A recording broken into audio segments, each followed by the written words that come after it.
Привет, друзья! С вами Михаил Снитко, и тема этого видео – эмоциональный интеллект.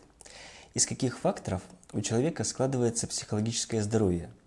Это удовлетворенность собой, удовлетворенность жизнью и социальная адаптация. Психика человека – это как орган, который способствует нашей максимальной социальной адаптации. Что такое психологическое здоровье?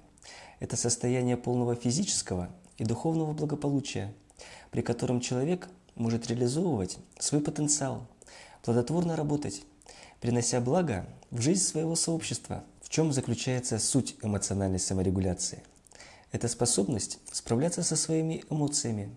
Вообще в психике существует 3 базовых навыка. Что это за навыки? Это умение понимать, осознавать и выражать свои эмоции. Что значит понимать свои эмоции? Это когда мы умеем эмоции друг от друга отличать, определять, что мы сейчас чувствуем. То есть это умение назвать эмоцию словом. Что значит осознавать свою эмоцию?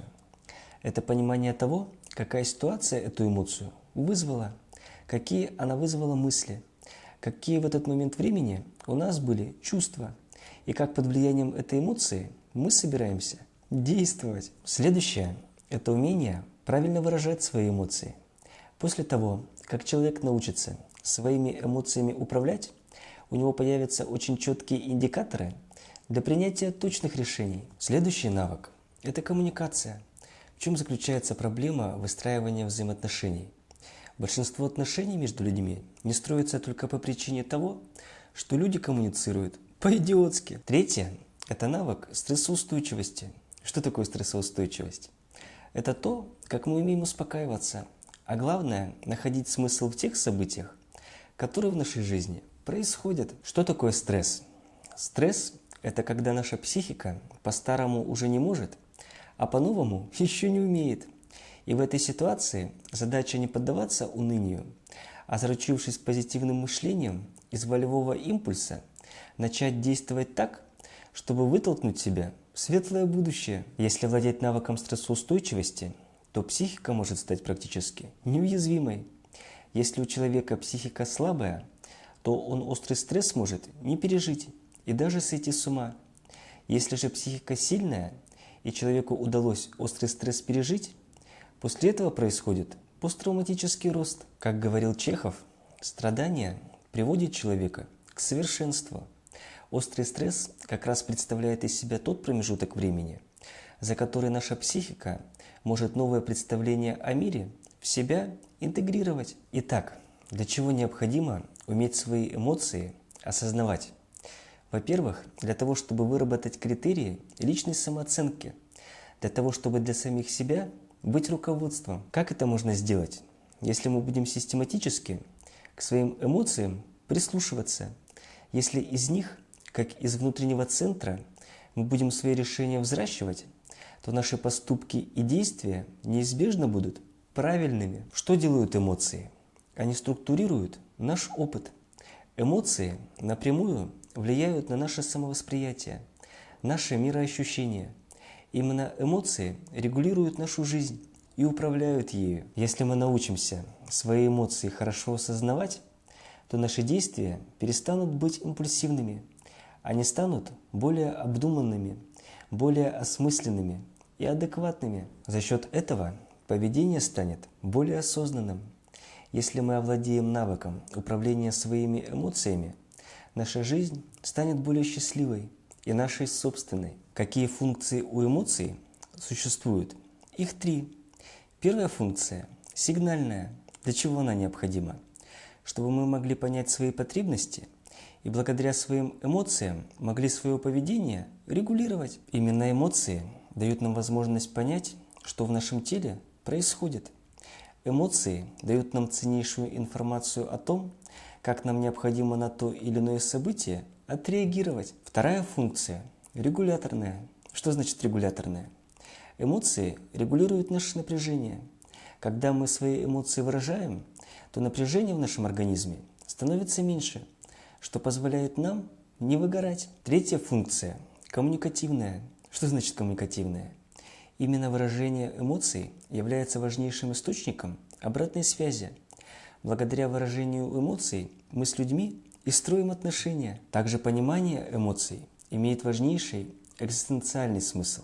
В чем заключается суть? Понимание эмоций и разделение эмоций другого человека дает нам понимание того, что мы в этом мире не одиноки. Особенно, если кто-то по отношению к нам испытает эмпатию и почувствует нашу эмоцию, именно в этот момент времени мы себя чувствуем узнанными, понятыми, принятыми. И это нашей жизни придает дополнительный смысл. Какие у человека существуют эмоции? Нам, людям, даны 5 базовых негативных эмоций. Что это за эмоции? Злость, грусть, стыд и чувство вины, тревога и страх и отвращение. Что нам эти эмоции подсказывают? Они нам говорят, что это токсично, и от чего нам необходимо держаться подальше.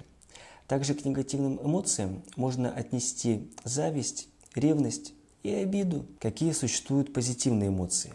У нас, у людей, существуют 3 базовых позитивных эмоции. Что это за эмоции?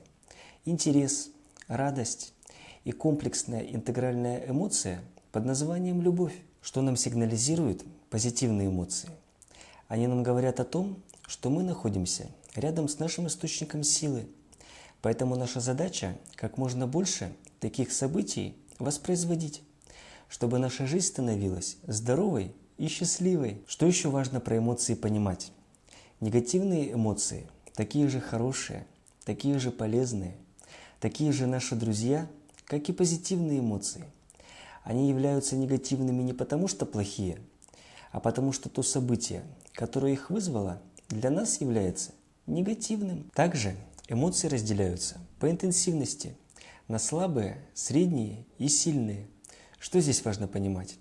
Необходимо стремиться к тому, чтобы эмоции не зашкаливали. Почему? Потому что именно в этом случае мы управляем своими эмоциями, а не наоборот. Потому что если эмоция будет слишком сильная, то мы будем действовать импульсивно, вследствие чего можем совершить какие-то действия, о которых потом будем очень долго жалеть. В чем заключается проблема эмоций? Часто люди пользуются не своими базовыми эмоциями, а выученными эмоциями. Что значит выученными? Когда человек пребывает в неком нормативном опыте, когда происходит контроль эмоций, вытеснение, подавление, либо борьба с эмоциями. Почему эмоции важно уметь выражать? Потому что любая невысказанная эмоция никуда не девается. Она накапливается в организме. Эмоция – это всегда полная системная реакция, которая обязательно в каком-то действии должна быть отреагирована. Что происходит, если мы свои эмоции не выражаем, замалчиваем или скрываем? В этом случае мы человеку посылаем искаженную информацию. Другими словами, мы его обманываем. Как следствие, такие отношения разваливаются. Также крайне важно выражать эмоции своевременно. Почему это важно? Чтобы напряжение не накапливалось. Это будет лучшей гарантией против эмоциональных вспышек, конфликтов и скандалов. Дело в том, что страусиная психология еще никого до добра не доводила. А главное, такие отношения никогда не будут близкими. Потому что процесс замалчивания какой-то скрытой хронической вражды – это всегда процесс разобщения. На какие цели во время коммуникации люди ориентируются? Первое – в результате взаимоотношений что-то получить. Второе – сохранить и поддержать с человеком хорошие отношения. И третье – сохранить самоуважение, что в личной коммуникации должен уметь каждый человек. Каждый человек должен уметь просить, отказывать, конфликтовать, настаивать на своих правах так, чтобы с ним считались, и выражать свое мнение таким образом, чтобы к нему прислушивались. Следующий важный аспект – это личные границы. Что такое личные границы? Это то, что мы другим людям по отношению к себе делать позволяем, и то, что мы другим людям по отношению к себе делать не позволяем. Что необходимо для того, чтобы наши личные границы были в порядке? Важны 2 вещи. Во-первых, свои личные границы необходимо знать, и во-вторых, когда их кто-то нарушает, их необходимо отстаивать. Что является индикатором нарушения личностных границ? Это эмоция злости. Злость является абсолютно адаптивной и полезной эмоцией. Злость – это хорошо, только необходимо научиться правильно этой эмоцией пользоваться. Как эмоцию злости можно выражать? Это делается в 3 степенях. Например, когда мы злость вообще никак не проявляем, то в этом случае наглые хамы наши личностные границы продавливают, по сути, подвергают нас насилию. Второе – это когда мы применяем злость для того, чтобы свои личностные границы защитить, когда сила действия равна силе противодействия. И третье – это когда мы проявляем агрессию, уже сами прожимая чьи-то границы. В чем заключается проблема эмоций злости? Часто люди свою злость сдерживают, вследствие чего злость накапливается чрезмерно и, как следствие, выплескивается. Поэтому, чем регулярнее и спокойнее мы эмоцию злости выражаем, тем лучше, так как эта злость будет выпускаться дозированно. Что будет происходить, если человек эмоцию злости не выражает? Эта злость накапливается в теле и, как следствие, вызывает психосоматику. Суть заключается в том, что не испытывать эмоцию злости плохо и не выражать ее плохо. Выражать злость – это нормально, только главное делать это в умеренной степени и ненасильственной форме. Как можно выражать злость правильно? Злость необходимо выражать ненасильственно. Тогда это окружающим нас людям вреда причинять не будет. Это только улучшит и укрепит взаимоотношения и позволит выражать эмоцию злости конструктивно. Как мы можем выражать злость конструктивно? Первое. Мы озвучиваем человеку факт в его поведении, который нам не нравится. Второе. Мы озвучиваем свою эмоцию, которая в этот момент времени возникает. Третье. Мы сообщаем человеку о том, что его поведение унижает чувство нашего собственного достоинства. Четвертое. Мы озвучиваем просьбу, то есть, что человеку в своем поведении необходимо изменить, чтобы наши с ним отношения улучшились, при помощи чего в коммуникации формируется поведение. Благодаря обратной связи, какие реакции на поведение людей могут быть? Существует 3 варианта реакций. Первое. Мы можем поведение человека подкрепить позитивно. Второе. Мы можем поведение человека гасить, то есть не давать никакой обратной связи. И третье. Мы можем человека наказать, то есть его поведение подкрепить негативно. В чем заключается адекватное поведение? Например, мы человеку сделали хорошо, и человек в ответ нам тоже сделал хорошо. В этом случае мы тут же отвечаем ему хорошим. Таким образом происходит друг под друга притирка.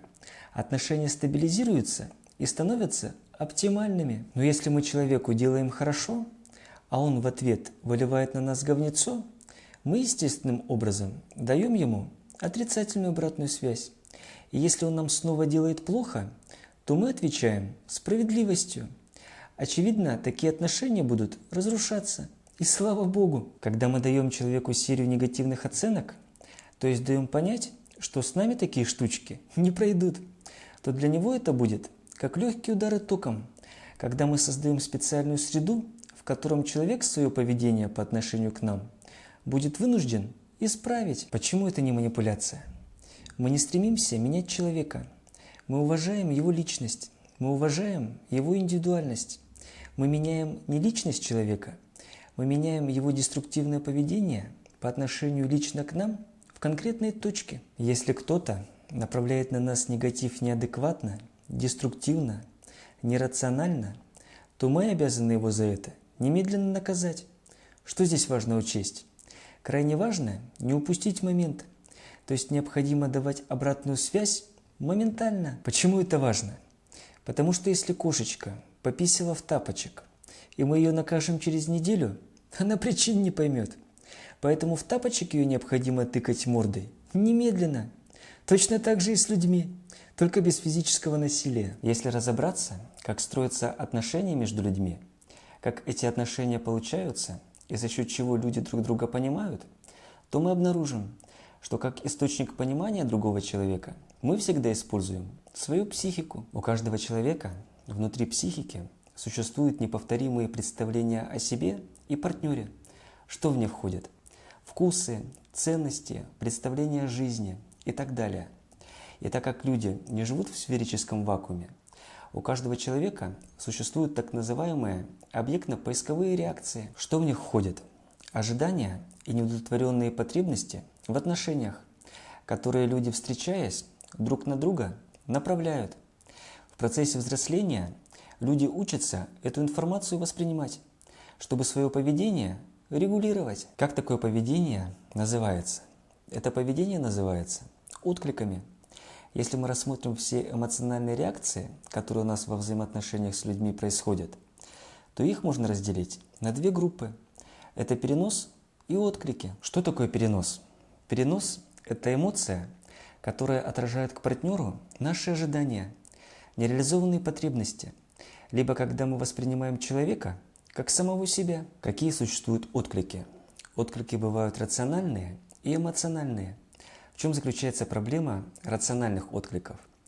Дело в том, что наша способность воспринимать информацию о другом человеке, опираясь исключительно на рациональные отклики, крайне ограничена. Почему? Дело в том, что знание каких-то фактов о человеке еще не дает нам понимания этого человека. Но чем больше наши отношения развиваются и углубляются, тем больше становится доля эмоций как истинного источника информации. На какие категории эмоциональные отклики разделяются? Они делятся на комплементарные и эмпатические. Что значит комплементарные отклики? Это те эмоции, которые у нас возникают при взаимодействии с человеком, которые активируются в нас его потребностями в отношениях. Также комплементарные отклики могут активироваться в нас ожиданиями партнера. То есть комплементарный отклик будет повторять примерно то, как к этому человеку в детстве относились его родители. В чем заключается проблема комплементарных откликов? Если мы их не осознаем, то мы воспринимаем эти эмоции как свои собственные, вследствие чего мы неосознанно подкрепляем у нашего партнера предыдущий негативный опыт. Как этот процесс выглядит? У нас есть рациональные отклики, то есть знание истории человека, и возникшие на его поведение комплементарные отклики, вследствие чего мы связываем историю человека с нашими комплементарными откликами и озвучиваем партнеру интерпретацию его переноса на нас. После того, как мы эту информацию оцифруем, то есть когда она станет для человека осознанной, он сможет посмотреть на нее с критикой, вследствие чего у человека появится возможность открыть для себя путь к новому альтернативному поведению. Что такое интерпретация? Это тот смысл, который мы придаем тому или иному событию. В чем заключается идея? Суть заключается не в том, чтобы комплементарные отклики не испытывать. Что с ними необходимо делать?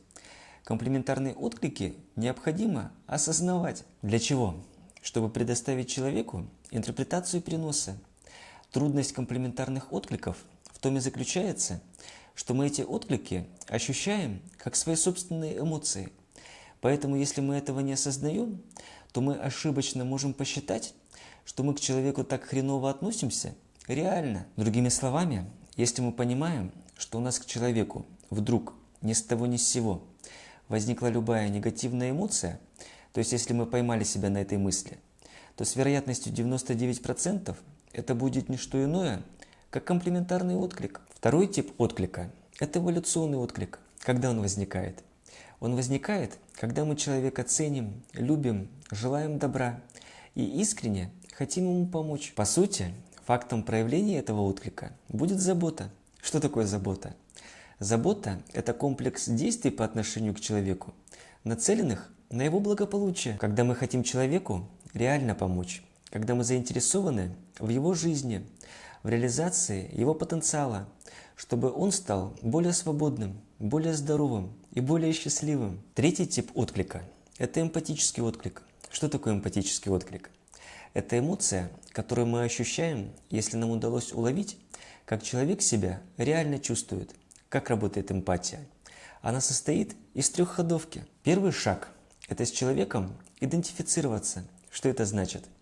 Это когда мы, слушая человека, пытаемся поставить себя на его место, как бы вжиться в роль по Станиславскому. Второе, понимая, что он чувствует, мы осознаем, о какой эмоции идет речь.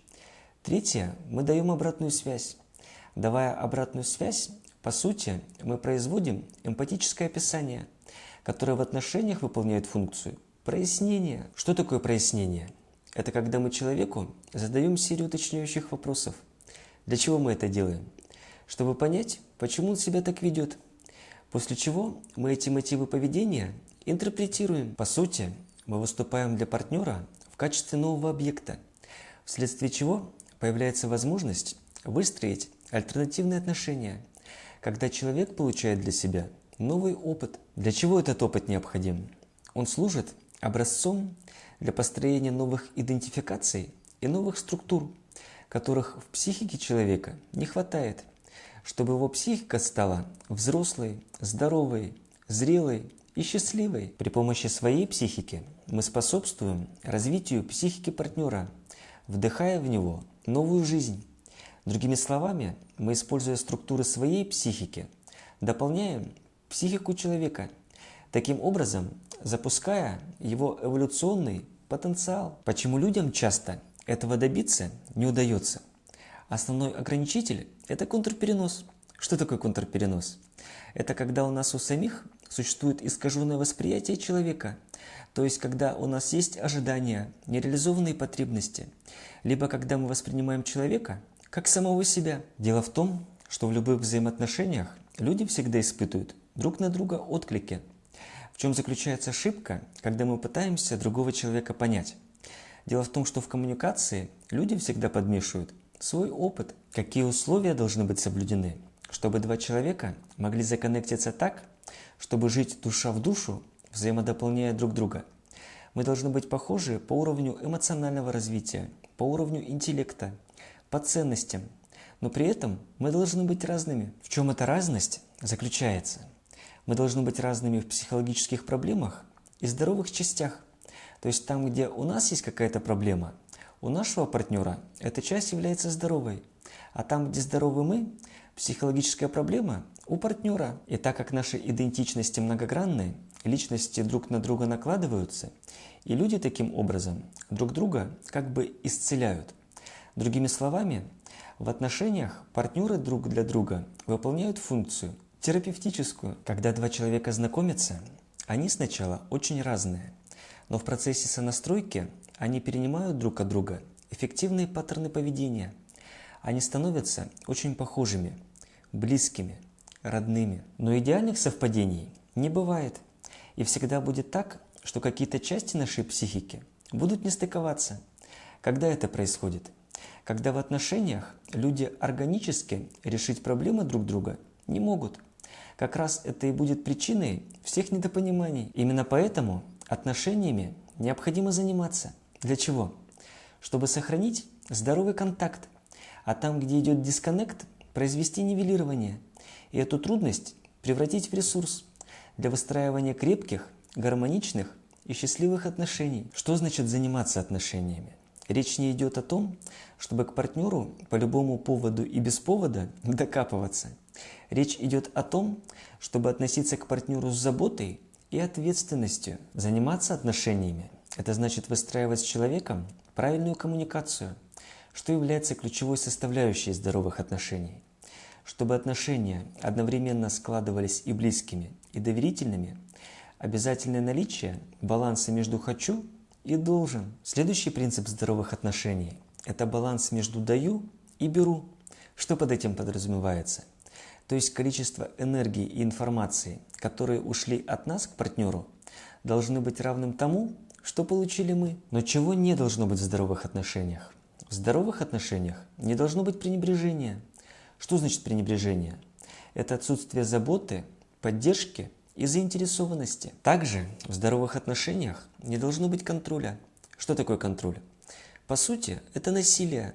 Это вторжение в личные границы, которые выражаются назиданием, давлением, советами и наставлениями в директивном тоне. Также в здоровых отношениях не должно быть критики. Почему?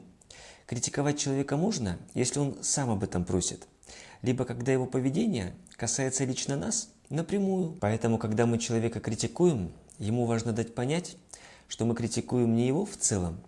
Он должен чувствовать, что цель нашей критики – это фокусировка на его поведении. Но главное – предложить человеку альтернативу поведения. Поэтому, если предложить нечего, то к критике прибегать глупо. Как говорится, критикуешь – предлагай. Чего еще не должно быть в здоровых отношениях? В здоровых отношениях не должно быть насилия. Что можно отнести к психологическому насилию? Это крик, оскорбление, мат, придирки и замечания в деструктивной форме. Также в здоровых отношениях исключено любое физическое, экономическое и сексуальное насилие. Что должно быть в здоровых отношениях, чтобы мы могли считать их здоровым контактом? В здоровых отношениях обязательное наличие заботы, внимания, поддержки, эмпатии и заинтересованности. Но что самое главное, это понимать принцип, что когда нашему партнеру грустно, когда ему плохо, больно, когда он несчастлив, это не оставаться к нему равнодушными. Когда мы искренне готовы инвестировать свои силы и время, разбиться в лепешку, приложить максимум усилий на то, чтобы эту ситуацию исправить и сделать так, чтобы любимый человек был счастлив. Также в здоровых отношениях обязательное наличие удивления. Это когда человек своим уникальным опытом расширяет нам картину мира. Это когда мы на его альтернативную точку зрения ловим себя на мысли: да ладно, а чё так, можно было? За счет этого мы будем смотреть на жизненные события с непривычных фокусов внимания, будем вместе развиваться.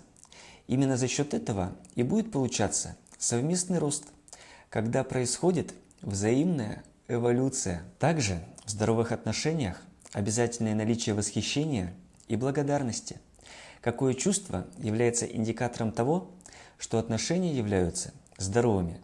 Это чувство нежности. Что это за чувство? Это специфическое чувство, которое возникает, когда мы человека любим. Именно нежность является безошибочным индикатором того, что в результате наших взаимоотношений с партнером психика, душа и сердце раскрыты. На этой оптимистической ноте предлагаю данное видео закруглять. В чем заключается суть эмоционального интеллекта? Основная задача заключается в том, чтобы научиться к своим эмоциям прислушиваться, полагаться на них, доверять им, вследствие чего мы становимся сильными, смелыми, уверенными в себе людьми и практически неуязвимыми. Эмоции – это наша путеводная нить, двигаясь по которой мы проживаем цельную и счастливую жизнь. Всем желаю быть услышанными, понятыми и любимыми. Спасибо за просмотр. Подписывайтесь на канал, нажимайте колокол, чтобы не пропустить следующий выпуск. Высказывайте свою точку зрения в комментариях, ставьте лайки. И увидимся в следующих видео. Пока!